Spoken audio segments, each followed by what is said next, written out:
Good morning once again guys. Welcome sa ating channel, ang DPTV channel. At kung bago ka pa guys sa nakapunta sa channel ko, mangyari po lamang ay please don't forget to click share, like, and subscribe to our channel guys para ganahan pa akong gumawa ng mga video na ganitong tutorial. Okay, in today's video guys, tuturuan ko kayo kung paano ba mag-withdraw ng income dito sa DPM Space. Okay? Tamang-tama guys dahil meron akong income dito at although first time pa ito, kailangan mag-withdraw rin ako ngayon. So sabayan niyo ako guys kung paano mag-withdraw. Okay. Nandito tayo sa homepage ng DPM guys at sa makita mo dyan, meron dyang deposit, withdraw, support, schemas, help, and telegram. So dahil mag-withdraw tayo, click natin itong withdraw. Okay? So, tanungin ka niya kung paano ba ang manner ng pag-withdraw mo or withdraw method. So click natin itong withdraw method. At dito sa withdraw method, naghanap siya ng wallet address na padalhan niya sa withdraw mong pera. At dati, sa first time mo palang mag-click nito, ay hihingan ka ng wallet address. So, ginawa ko na yon. Kaya meron ditong wallet address. Pipiliin natin ito guys. Okay, sa Binance ito galing guys. Okay, click ko yan. Okay, enter the amount. So, magkano bang minimum? 15 USDT ang minimum na pwedeng withdraw guys. Meron akong 17 point something dito sa guys. So, pwede na ako mag-withdraw. Withdrawin ko yung 17. Lahat ng income ko sa referral at sa sa pag-collect ng mga income daily. Okay. So, ilagay mo yung withdrawal password mo. Okay. So, withdrawal password.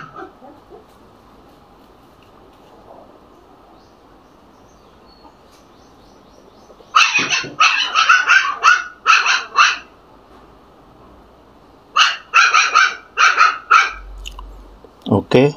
So, okay na siguro to guys. So, click withdraw money. Tingnan natin, error pa rin. Insufficient balance your main wallet. Oh, tingnan ko nga. Okay. Insufficient balance daw sa main wallet. So, checkin natin muna guys.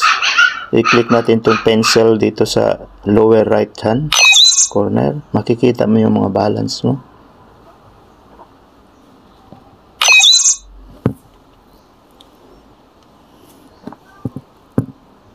So, nasa profit wallet natin ang balance guys. So, kailangan niyang galing sa main wallet. So, kailangan natin itong wallet exchange. So, pinutin natin muna itong wallet exchange. And then, profit wallet, enter amount to transfer. Okay, so sabihin natin lahat i-transfer natin, 7.625. Okay. Transfer to main wallet. Okay. Meron kang 0 dyan. So, hopefully, may lipat yan doon. Okay. Proceed to exchange. Amount format is invalid. Ano bang... What do you mean amount format? Siguro ayaw niya ng mga extra point something diyan guys. So, profit wallet. So, ano natin? Sabihin natin whole number, integer, ganyan, 17 lang. Okay. At exchange.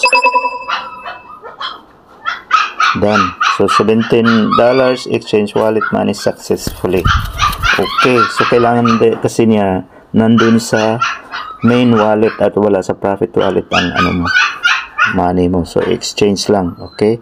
So, balik tayo sa withdrawal. Nandito yun sa homepage. So, itong home na icon. Balik. At proceed na tayo sa withdrawal.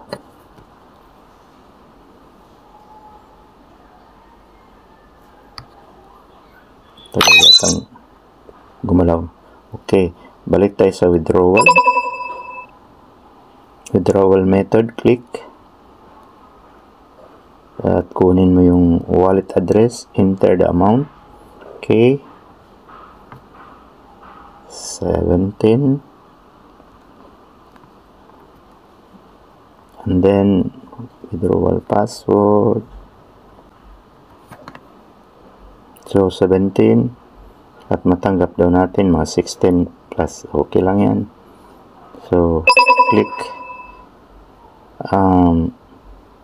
$17 withdraw request successful. Wow. So successful ang withdrawal request natin, guys. At hintayin mo na lang na darating sa iyo ang withdraw mo.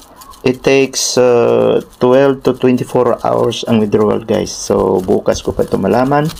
At for now, nagawa na natin ang pag-withdraw, kung paano mag-withdraw ng pera dito sa ano. So sa nakita natin, kailangan mo nang ilipat yung income mo from Profit Wallet into the main wallet, saka mo pa siya ma-withdraw.